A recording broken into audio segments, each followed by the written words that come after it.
La verdad es que a mí me gusta mucho esto de, como dice aquella canción que canta Ana Belén, poder sentarnos a conversar. Y en una parte dice algo así como sin destrozarnos. Porque me parece que el Uruguay tiene, como lo indica la convocatoria, desafíos muy grandes para adelante, que han sido planteados acá, con los que uno concuerda en términos generales. Yo cuando lo escucho a Sergio hablar de tratar de entender el mundo, obviamente que lo comparto porque es lo que trato de hacer. Cuando lo escucho a Didier hablando de las carencias del Mercosur, también las comparto porque las hemos planteado desde el día 2 de marzo cuando asumimos en el Ministerio, y cuando lo escucho hablar a Gonzalo de democracia, de economía de mercado, de entender al mundo también, del acceso a tecnología, también comparto plenamente estos conceptos. Y a mí me parece que la tarea que yo tengo es, porque en primer lugar así me lo pidió el presidente. Cuando me dijo, mira, yo quiero que seas mi canciller, me dijo, quiero que la Cancillería tenga, más allá de sus roles tradicionales, del respeto al derecho internacional, de la solución pacífica de las controversias, de abogar por la paz, todas esas cosas que por los derechos humanos. Más allá de eso, yo quiero que le pongas mucho énfasis comercial a la Cancillería y quiero que además la Cancillería sea lo más profesional posible. Y desde ese punto de vista es que yo me he abocado a tratar de estudiar y de entender la realidad del mundo, y el mundo es como es y no como uno desearía que fuera. Y esa es la primera constatación que nosotros tenemos que tener presente, porque la verdad es que si no, siempre vamos a estar equivocando los procedimientos para lograr lo que todos aspiramos, que es vivir en una sociedad mejor. Y a partir de ahí he comenzado, en primer lugar, a rodearme con los que saben. En segundo lugar, a rodearme con los que militan en otro partido, como esta mesa que está acá, que la hemos convocado en varias oportunidades, como la vamos a convocar ahora para el jueves. Están convocados para intercambiar un poco sobre el resultado del intercambio de listas de bienes con la Unión Europea. Y desde ese punto de vista, yo me siento satisfecho, porque además uno llega a un lugar como este y enseguida se arriman los amigos y los conocidos, y viene Tabaré Viera, y viene, y viene Pablo, y me dice, ¿cómo te llevan? ¿Cómo te llevan? ¿Cómo te llevan? Bueno, me llevan bien, yo qué sé, me llevan. Unos me llevan y yo llevo a otros. ¿Cómo te llevan? Porque parecería que me llevaran... Pero inmediatamente me dicen, bueno, estás bien. ¿Cómo lo llevo? Estás bien, vas bien, vas bien, vas bien. Bueno, son muy generosos. Pero yo lo que trato es de entender al mundo partiendo de la base de entender la globalización, por un lado, y de que la globalización además muestra una gran interdependencia física y tecnológica, y una gran interconexión entre todos los actores del mundo, diría yo. Y que eso lo tenemos que usar desde el punto de vista del acceso a la tecnología como un insumo para mejorar nuestras posibilidades de desarrollo, que eso es lo que todos, al fin y al cabo, queremos. Y entonces cuando uno empieza a ver qué es lo que está pasando en el mundo, ve que en el mundo han pasado muchas cosas complejas y difíciles de visualizar hasta hace poco tiempo. Ha habido, en primer lugar, un descenso muy abrupto del comercio internacional en este siglo. Es el segundo que hay. El otro fue en el 2009, producto de la crisis del 2008. Pero este es más grande todavía. Entre el 14 y el 15 el comercio mundial cayó un 14%, exactamente. Los escasos avances, como aquí también se ha dicho, en las negociaciones de carácter multilateral en el marco de la OMC, son también un síntoma evidente de las dificultades que tenemos. El crecimiento desmesurado de las barreras no arancelarias. estoy hablando de las fitosanitarias, de las laborales, de las medioambientales, porque bajar aranceles es relativamente fácil. Usted le baja los aranceles a cualquier producto, pero le encaja una norma sanitaria que le impide entrar con arancel cero a donde sea. Lo que decía Sergio también, la consolidación de las cadenas globales de valor, eso también es importante.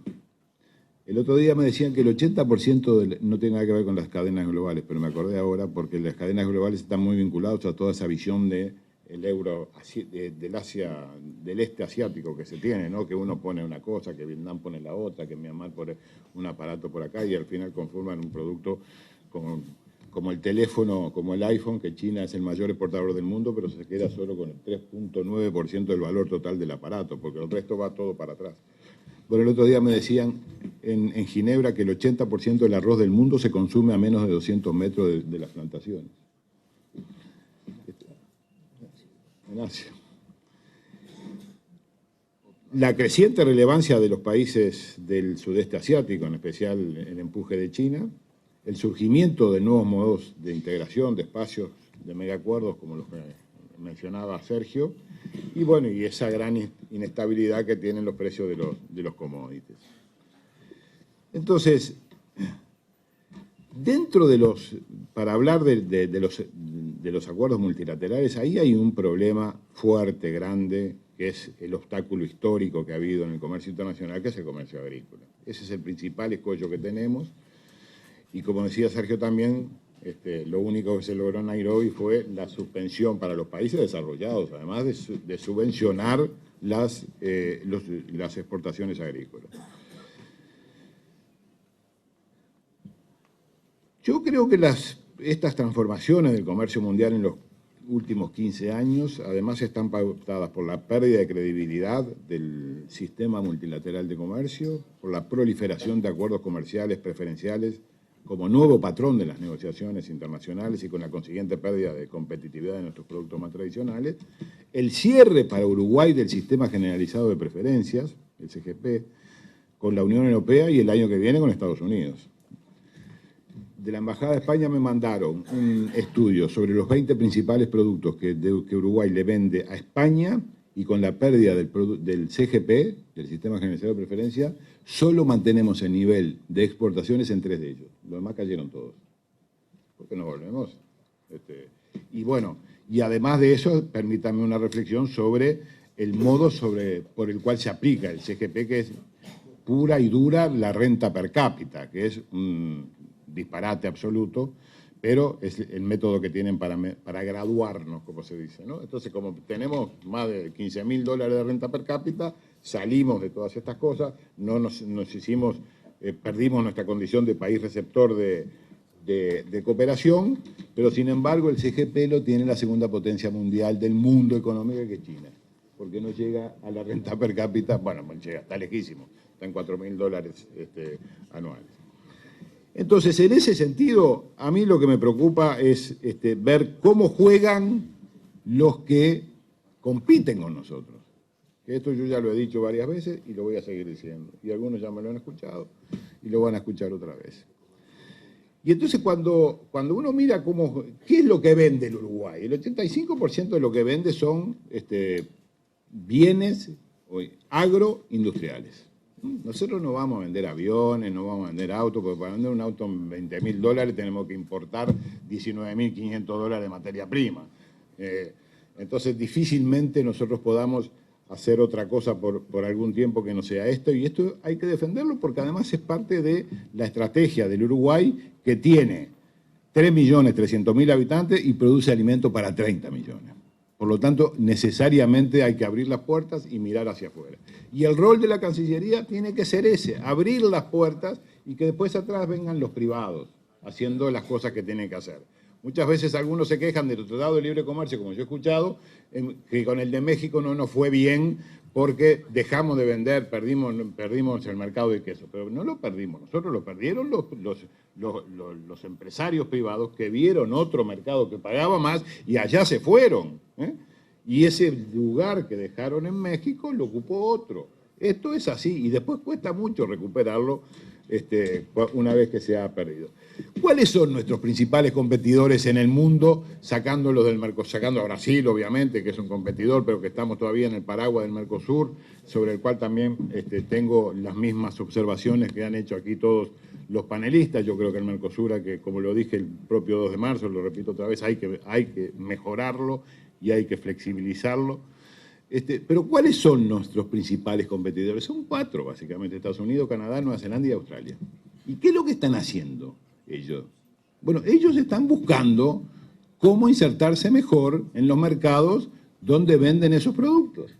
Entonces, por más que nosotros hagamos un acuerdo como ahora, estamos atrás del mercado de Japón para las carnes, para entrar con la carne vacuna libre de aftosa con vacunación, vamos a pagar, si nos habilitan, 39.8%, 39.5% de aranceles. Siempre y cuando levantemos esa restricción sanitaria, que es la más difícil de levantar, porque en definitiva, si usted dice que está libre de aftosa, desde el punto de vista cuasi científico, es irrelevante que sea con o sin vacunación. La cosa es que no haya actividad viral en el país de donde viene la carne, cosa que no hay. Entonces, cuando nosotros entremos, si logramos entrar en Japón, pagando ese arancel alto, Nueva Zelanda va a entrar con 0. Cuando el Tratado del Libre Comercio del Pacífico entre en vigor. Y Australia también, Estados Unidos también, y Canadá también. Y con flete más barato. Fíjese, el otro día lo decía Nadem, sé que Operti y Abreu me escucharon, lo digo, quizás alguno más sabía. Yo hablo de la tríada. La tríada son los 3 principales países que hay en ese tratado, que son Estados Unidos, que es el primer importador mundial, Japón, que es el 5º importador mundial de bienes, y Canadá, que es el 10º. Bueno, Nueva Zelanda accede a los 3, los gana los 3 mercados con esa firma del tratado. A los 3, a los más importantes. Y Nueva Zelanda tiene tiene más ovejas que nosotros, tiene un nivel de productividad, porque de eso también hay que hablar después, mucho mejor que el nuestro, obviamente. Cada 100 ovejas que tienen los australianos señalan 117 corderos. Nosotros cada 100 ovejas que tenemos señalamos 70. Entonces, ¿qué es lo que están haciendo los países que compiten con nosotros? Están buscando maneras de acceder al mercado de formas preferenciales. Y ya han acordado las reglas sanitarias, fitosanitarias, las arancelarias, las laborales, las medioambientales, las de inversiones. Han arreglado todo. Ahora esto pasa a los parlamentos y se ratificará y empezará en funcionamiento dentro de 2 años aproximadamente. Y a partir de ahí se verá si se aceptan algunos otros países que ya han pedido, como Corea del Sur y algún otro. Y a mí me preocupa que nosotros entendamos el mundo y el mundo es así, como es. Y entendamos también que hasta la propia producción de bienes tiene un componente muy importante de servicios en cada una. Los farmacéuticos, los alimentos, la construcción de maquinaria, de autos, tiene un importante componente de servicio que, según la OCDE, en algunos casos llega al 30% del valor del bien. Porque para producir algo hay que transportar, hay que tener servicios contables, hay que tener servicios jurídicos, hay que tener servicios de cosecha, de siembra. No es que los bienes se desarrollan solos, se complementan con los servicios que cada vez son más importantes en el mundo entero. En el comercio nosotros nos perdimos una oportunidad, pero esa oportunidad necesariamente viene después porque no en forma plurilateral, sino quizás en forma bilateral y de la agenda de los demás, como dice Abreu. Nosotros ahora en la Unión Europea estamos negociando bienes, pero después vienen servicios y después vienen compras públicas.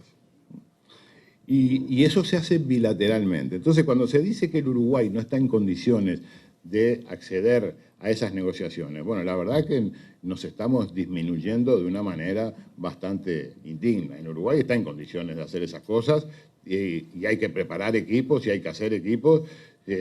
No por nada No por nada hay una sala en la OMC que se llama Julio Lacarte Moró, porque era un gran negociador y era un hombre experto en estas cosas. Y el Uruguay tiene esos valores. Lo que hay que hacer es fomentarlos, trabajarlos, promoverlos. Entonces, yo no les... esto del TTP, del TTIP, de la ASEAN, de la Alianza del Pacífico, de todos estos movimientos que se están haciendo, la verdad es que lo que nosotros tenemos que tratar de visualizar es su entendimiento. Tenemos que saber de qué se trata, tenemos que saber cuál es el impacto que va a tener. Les doy otro dato más, el último. Se estima que va a haber un incremento de comercio en el TPP, de comercio agrícola, de 8.500 millones de dólares anuales.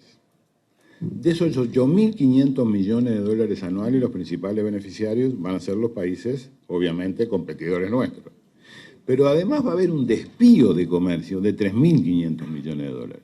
El desvío de comercio significa que hay 3.500 millones de dólares que antes se compraban afuera de esos países que hoy forman el TPP, que se van a empezar a adquirir adentro. Y entre los que compraban afuera estábamos nosotros. Entonces, si no se quiere reconocer esto, bueno, no se reconocerá. El Uruguay siempre venderá carne, siempre venderá lácteos, pero lo vamos a hacer en condiciones mucho más desfavorables que lo hacen los demás. Y vamos a estar sujetos más bien a la demanda de los países y de los mercados menos exigentes. Y un país como el Uruguay, que tiene que basar su producción y su canasta exportable en la calidad, tiene que acceder a los mejores mercados, a los más caros, a los que pagan más. En cuanto al Mercosur, para tener un panorama también regional, a mí me parece que nosotros hemos hecho alguna cosa por el Mercosur. Nosotros conseguimos, bueno, primero planteamos la flexibilización, todos ustedes se acuerdan, toda esa discusión. Planteamos las 2 velocidades en virtud de la realidad que se venía en la Argentina, que se vivía en la Argentina.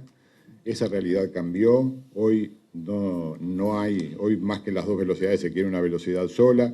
Volvió a cambiar de vuelta ahora con Brasil. Vamos a ver cómo se desarrolla. Pero nosotros impulsamos con mucha fuerza un sinceramiento del Mercosur, así lo definíamos. Sinceramiento y flexibilización. Y ahí, a nuestra instancia, se adoptó la decisión 2315, que tenía el objetivo de elaborar un plan de acción para levantar todos los obstáculos de comercio intrazona, que eran las barreras administrativas, sanitarias, las medidas de efecto equivalente, porque hay muchas medidas que tienen el efecto de un arancel. Por ejemplo, cuando un Estado decide darle beneficios, un Estado de Brasil o una intendencia del Uruguay o una provincia de la Argentina decide darle beneficios fiscales, las intendencias del Uruguay son más pequeñas y lo miro a Marne y yo fui intendente y tenemos poca posibilidad de pasar allá de la contribución inmobiliaria, es una cosa menor. Pero los estados brasileños tienen mucha fuerza como para, y muchas posibilidades de dar muchos beneficios. Bueno, esas son las llamadas medidas de efecto equivalente, que hace que una industria se instale en un lugar a costa de beneficios estaduales muy fuertes en detrimento de algunas otras. Lo del Mercosur, a mí me parece que estamos en un momento como para no digo relanzarlo, porque la verdad es que se ha relanzado tantas veces que tengo temor de usar ese término. Pero sí, que se vuelve un boomerang.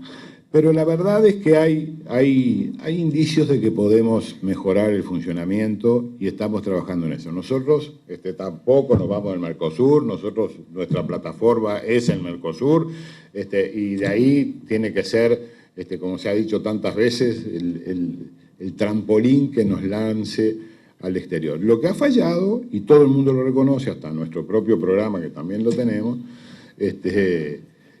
lo que ha fallado es la inserción externa del Mercosur. El Mercosur tiene muy pocos acuerdos comerciales con el resto del mundo.